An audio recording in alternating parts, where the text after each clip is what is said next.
Shalom Bapak Ibu Saudara yang saya kasihi di Mezbah Pagi.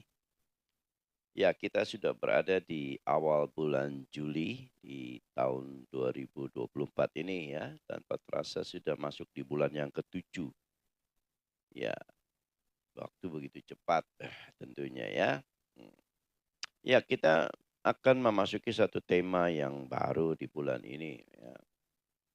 Kita percaya bahwa Tuhan terus menuntun kita di dalam kehidupan kita bergereja, berjemaat, bahkan eee, bertumbuh di dalam kerohanian kita, ya.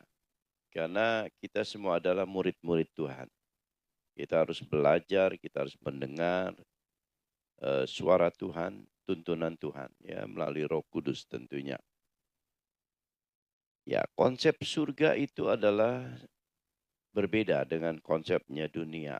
Ya, konsep surga itu siapa yang menabur sedikit akan menuai sedikit. Siapa yang menabur banyak akan menuai banyak.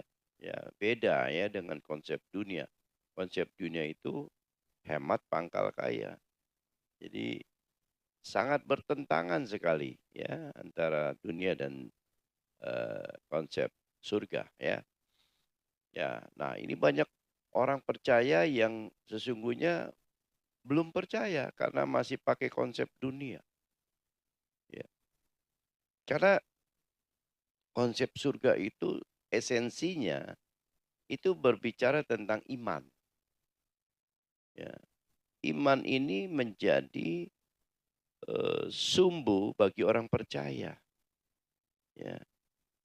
Dia harus terus mampu, ya, membawa, kehidupan di dalam kehidupan kita sebagai orang percaya.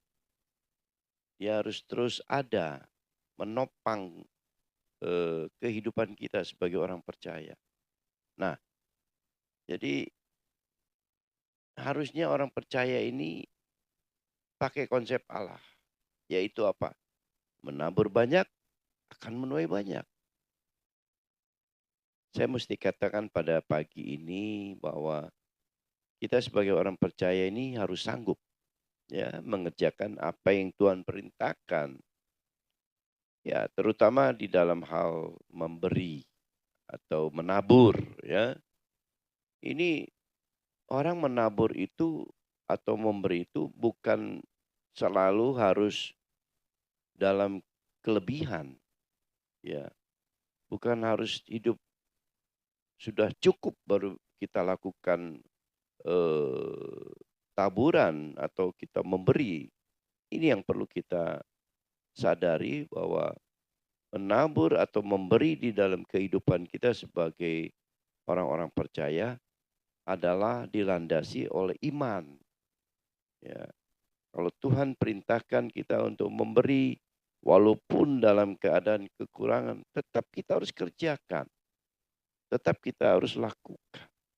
Ya, jadi terkadang kita berpikir pakai pikiran manusia. Oh nanti Tuhan kalau saya sudah cukup, saya nggak cukup karena saya harus begini, begini, begini, begini. Kalau saya tidak lakukan ini maka keluarga saya akan habis, akan mati, atau akan timbul masalah besar lagi Tuhan. Ya, jadi kita sering kali diperhadapkan seperti itu. Ya, kita menurut hitung-hitungan kalkulasi kita, kalau kita berikan yang Tuhan perintahkan maka kita akan habis, akan bermasalah besar ya. Nah, jadi saya percaya bahwa melalui taburan atau memberi ini satu gaya hidup yang sebetulnya ini adalah suatu gaya hidup yang Tuhan inginkan di dalam kehidupan kita ini. Ya, makanya Allah mengaitkan kehidupan manusia ya dimulai dari Adam dan Hawa ya yaitu anaknya Kain dan Habil itu mengajarkan bagaimana kita harus memiliki gaya untuk memberi ya Mereka saat itu diajarkan untuk memberi persembahan atau korban kepada Tuhan. Ya. Nah, itu sudah dimulai dari penciptaan manusia yang pertama ini. Ya. Nah, jadi kita harus sadari bahwa memberi atau korban yang kita berikan kepada Tuhan ini tentu menjadi satu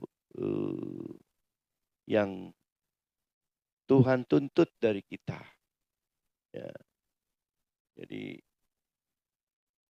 tidak kita bisa lari daripada itu. Ya. Jadi melalui peristiwa di mana janda Sarfat juga yang dialami oleh janda Sarfat ini juga tidak mudah. Kenapa? Dia sudah tidak punya apa-apa lagi. Hanya itu satu-satunya yang dia tersisa dari hidupnya. Ya. Tapi janda Sarfat ini harus merela untuk membagi atau memberikan. Meskipun tanda kutip mengorbankan keluarganya. Meskipun dia tahu bahwa kalau dia berikan ini kepada Nabi Elia, maka semuanya akan menimbulkan masalah. Tapi itu tetap dia taat, dia kerjakan. Karena dia percaya apa yang disampaikan oleh Nabi Elia. Apa yang disampaikan oleh dan dia percaya dengan iman bahwa Tuhan pasti tolong dia. Jadi melalui tema bulan ini yaitu apa yang kita tabur hari ini menentukan hari depan kita. Ya, ini perlu kita renungkan. Ya, sangat kita renungkan di sepanjang bulan ini. Melalui firman Tuhan di Galatia 6 ayat 7 dikatakan, jangan sesat. Allah tidak membiarkan dirinya dipermainkan. Karena apa yang ditabur orang itu juga yang akan dituainya. Jadi kita jangan sesat. Ya, jangan sesat. Karena hari-hari yang terakhir ini banyak manusia-manusia sesat yang sudah menyesatkan. Ya. Gaya memberi ini sudah mulai coba-coba dihapuskan. Ya, ini bahaya ya. Ya memang kita tidak perlu mempersembahkan korban penghapusan dosa seperti zaman dulu ya, atau perjanjian lama. Karena Kristus telah menghapus dosa kita sekali untuk selamanya. Namun gaya memberi ini tidak bisa dihilangkan. Tetapi harus semakin melekat dalam kehidupan kita sebagai orang percaya. Ya. Ada pengajaran hari-hari yang terakhir ini, orang dilarang memberi persembahan di gereja. Ada suatu tindakan penyesatan. Ya. Memberi di gereja adalah korban yang kita berikan kepada Tuhan. Karena di dalamnya ada tindakan iman. Ya, seberapa besar imanmu? Ya, menentukan besarnya korban yang kita berikan kepada Tuhan. Firman Tuhan mengatakan di dalam Mazmur 126 itu, orang-orang yang menabur dengan mencucurkan air mata akan menuai dengan sorak-sorai. Orang yang berjalan maju dengan menangis sambil menabur benih, pasti pulang dengan sorak-sorai sambil membawa berkas-berkasnya. Ya, ini adalah berbicara tentang iman. Ya, walaupun dengan keadaan yang berat, ya, bahkan sampai mencucurkan air mata, kita harus memberikan, menabur. Tapi itu semua diperhitungkan Tuhan. Tuhan berjanji, ya, orang ini akan pulang dengan sorak-sorai. Ya, jadi kita jangan salah, jangan keliru bahwa saat ini sudah tidak relevan lagi menabur dan memberi persembahan. Tidak, tetap menabur dan menuai adalah pengajaran dasar yang diajarkan Tuhan dalam kehidupan kita. Selama bumi masih ada, tak akan berhenti-henti musim menabur dan menuai. Ya, jelas itu Kejadian 8 ayat 22. Ya, jadi ini nggak bisa kita hilangkan atau mau disesatkan seperti apapun. Justru orang yang berhenti menabur, orang yang berhenti memberi, itu akan bermasalah. Ya, kekristenan ini berbicara tentang iman. Ya, kalau kekristenan hanya berbicara tentang meminta dan menerima, maka kita adalah orang-orang Kristen yang mandul, yang tidak pernah bisa menghasilkan dalam kehidupan ini. Dan tentu ini tidak mungkin ya akan terjadi kekristenan seperti ini. Menabur memang perlu iman. Ya, menabur memang sakit. Ya, melepaskan memang sesuatu yang tidak menyenangkan. Tetapi inilah kemauan Tuhan. Ya, berbeda dengan filosofi dunia, di mana orang dunia berbicara tentang penghematan dan lain sebagainya dalam hal keuangan. Tapi firman Tuhan mengajarkan semakin banyak memberi, semakin banyak menabur, semakin banyak menuai. Ya, jadi kunci menuai adalah menabur. Nggak mungkin kita mau menuai, kita mau menerima dari Tuhan, tapi kita tidak pernah menabur. Ya. Matius 13 ayat 23 mengatakan, yang ditaburkan di tanah yang baik ialah orang yang mendengar firman itu dan mengerti. Ya. Karena itu ia berbuah. Ada yang 100 kali lipat, ada yang 60 kali lipat, ada yang 30 kali lipat. Ya, itu kembali kepada bagaimana sikap kita dalam hal memberi. Firman Tuhan jelas mengatakan bahwa orang yang menabur pasti akan menuai. Belajarlah untuk bisa menabur. Tidak peduli menabur dalam keadaan apapun. Ya, jangan berpikir bahwa nanti saat kita sudah punya, kita baru menabur. Tuhan tidak melihat itu.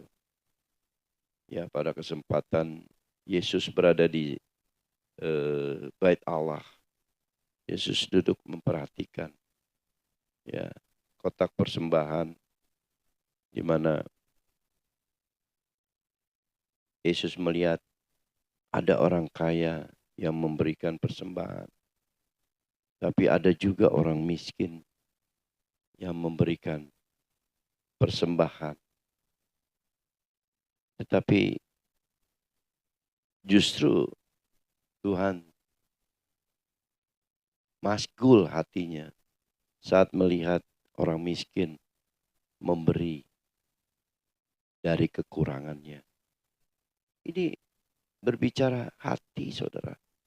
Berbicara tentang iman. Ya, jadi di dalam kehidupan ini kita harus sungguh-sungguh belajar untuk bisa menabur. Ya. Mungkin ada yang bertanya, saya sudah menabur, tapi belum pernah menuai. Galatia 6 ayat 9 mengingatkan kita, janganlah kita jemu-jemu berbuat baik, karena apabila sudah datang waktunya, kita akan menuai. Jika kita tidak menjadi lemah. Nah, jadi ayat ini mengingatkan kita dan mengajarkan kita bahwa apabila sudah datang waktunya, kita akan menuai. Ya. Kita belum menuai karena belum datang waktunya atau kurios Tuhan. Ya, jadi kita jangan keliru. Terus jangan cemu-cemu. Dikatakan bahwa jangan menjadi lemah dalam hal membuat kebaikan dan menabur ini. Ya, jangan hitung-hitungan kata Tuhan. Ya. Sama halnya petani ya menanam padi, kalau belum datang waktunya panen, maka dia tidak bisa panen. Ya, ataupun jika dipaksakan juga nggak bisa. Ya, tentu ada waktunya. Segala sesuatu ada waktunya. Ya. Jadi tidak menjadi lemah. Artinya kita harus konsisten ya, terhadap apa yang sudah kita kerjakan. Dan kita tidak boleh mengeluh. Ya, tidak merasa capek dalam hal memberi, menabur. Ya. Jadi kita harus percaya saatnya kita akan menuai. Jadi masa depan kita ini ditentukan saat ini apa yang kita kerjakan. Nanti satu hari kita akan menuai. Yang percaya katakan amin. Dan kita juga dalam hal memberi ini harus tulus. Memberi, menabur, ini harus dengan kerelaan hati. Tidak bisa tidak ya. Hari-hari ini diperdebatkan terjadi pro kontra juga akan persembahan persepuluhan. Saya pribadi sebagai hamba Tuhan ya, saya cuma ingatkan bahwa secara pribadi saya katakan saya tidak setuju kalau ayat persepuluhan ini dikatakan berlaku hanya saat perjanjian lama. Tetapi ayat firman Tuhan ini akan berlaku selamanya. Kalau ayat yang memang tidak relevan dengan kehidupan zaman ini, tentu kita bisa bedakan dan rasakan. Ya, dan tentu ada hal yang kita bisa gantikan di dalam melakukannya. Ya, seperti contoh, ya Tuhan sudah memberikan dirinya ya untuk dipersembahkan mati di atas kayu salib. Dan itu sudah jelas sekali bahwa untuk itulah kita tidak perlu lagi memberikan persembahan korban hewan untuk kita persembahkan sebagai penghapus dosa. Itu sangat sangat relevan ya. Tapi kalau kita dalam memberi persembahan atau memberi persepuluhan atau kita menabur, itu mau sampai selesai dunia ini juga tetap itu berlaku. Ya, kita karena apa? Esensinya bukan soal besarannya, bukan soal persepuluhannya, bukan. Tapi esensinya aja ini adalah bagaimana Tuhan melatih kita untuk memberikan, ya, sifat memberi, ya, sifat menabur.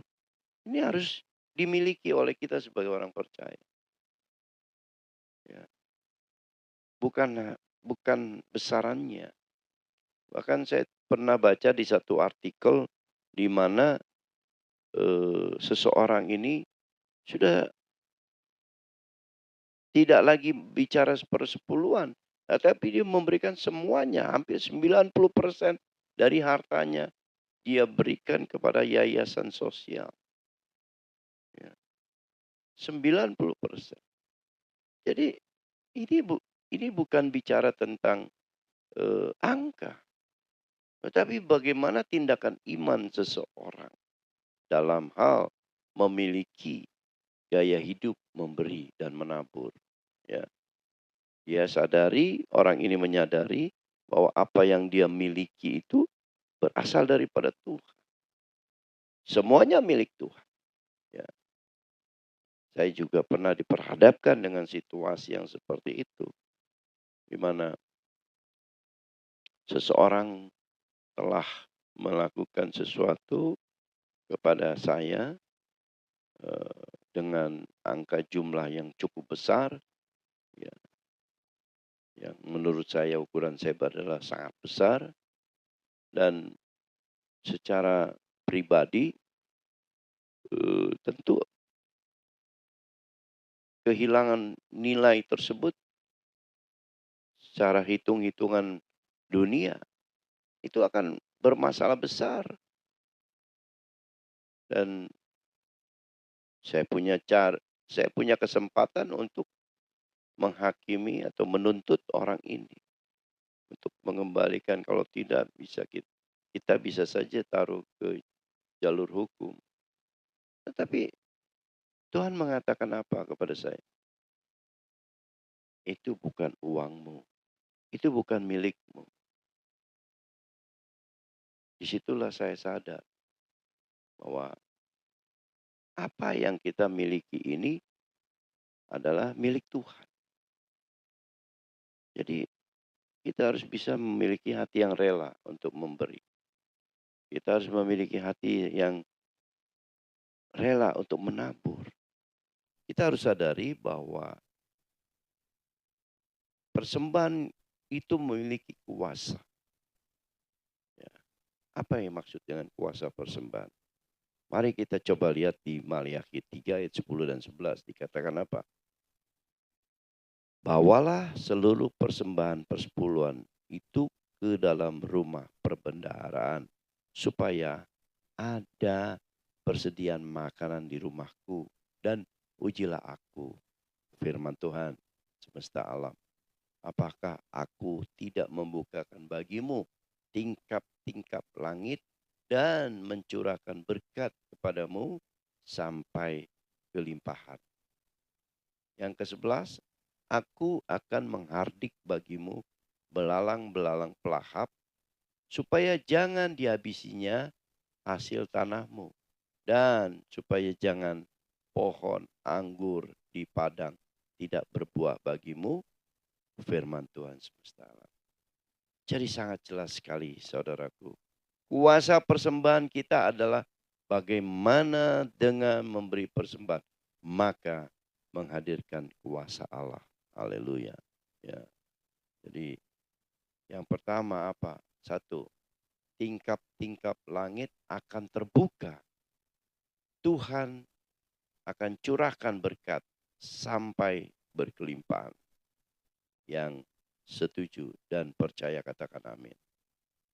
Dan yang kedua, kuasa Tuhan akan terjadi bagi kita, ya, dalam menjaga di dalam kehidupan kita, yaitu yang penuh dengan masalah.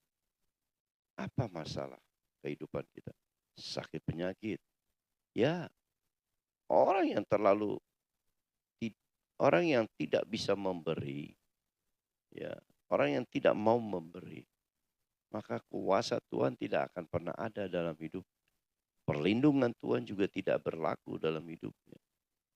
Ya, bisa terjadi sakit penyakit, kehilangan, kebocoran materi, ya, ataupun ekonomi yang semakin sulit karena pohon-pohon itu tidak menghasilkan buah. Ya. Nah, inilah yang saya bilang. Artinya kuasa daripada persembahan itu juga berlaku dalam hidup kita. Nah, kita harus punya iman. Nah, ini yang saya katakan bahwa kuasa persembahan ini terjadi dalam hidup kita. Kita harus percaya. Kita harus imani bahwa dalam hal memberi persembahan atau menabur, ini ada kuasa-kuasa Tuhan yang menyertai kita. Ya. Kita persembahan itu ibarat sebagai pagar, ya, dalam ladang kita ini. Ya. Bisa saja hasil ladang itu bagus. Tetapi kalau kita tidak dipagari, tidak dilindungi, maka pencuri merampas, ya, sehingga kita tidak dapat menikmati hasilnya. Ya. Jadi makanya perlu kita pagari hasil ladang ini? Yaitu dengan apa? Kita memberikan persembahan, menabur, ya. Dan juga ada juga orang yang berdoa terus-menerus, minta berkat sepanjang hidupnya, tapi tidak punya hati memberi. Ya, ini jadi satu hal yang keliru. Ini satu hal yang tidak boleh terjadi bagi kita sebagai orang percaya. Kita selalu berdoa minta diberkati ini, berkati itu, berkati ini, berkati itu. Tetapi kita sendiri tidak pernah memberi, ya, menabur. Jadi harus ada keseimbangan dalam kehidupan ini. Ya. Bahkan kalau saya katakan lebih banyak kita memberi daripada meminta. Ya. Karena itulah gaya hidup kita sebagai orang-orang percaya. Ya. Oleh sebab itu kita sadari kuasa dalam hal memberi persembahan dan menabur ini adalah kuasa yang luar biasa. Dahsyat kalau kita bisa tangkap ini. Ya. Nah, beranilah untuk menabur Bapak Ibu Saudara. Apa yang kita tabur? Ya, jawabnya adalah taburlah apa yang kita ingin tuai. Ya. Saudara, di dalam Galatia 6 ayat 7 dikatakan, jangan sesat. Allah tidak membiarkan dirinya dipermainkan.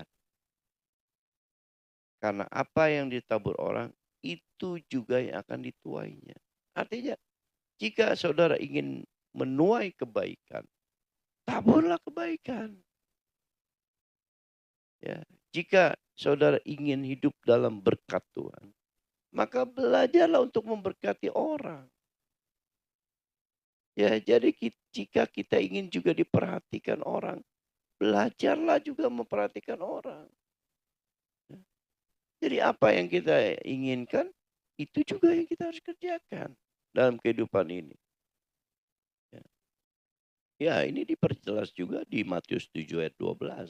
Dikatakan, segala sesuatu yang kamu kehendaki supaya orang perbuat kepadamu, perbuatlah demikian juga kepada mereka. Itulah isi seluruh hukum Taurat dan kitab para nabi. Ya, jadi kesimpulannya kita harus terus melakukan ini dalam hidup kita.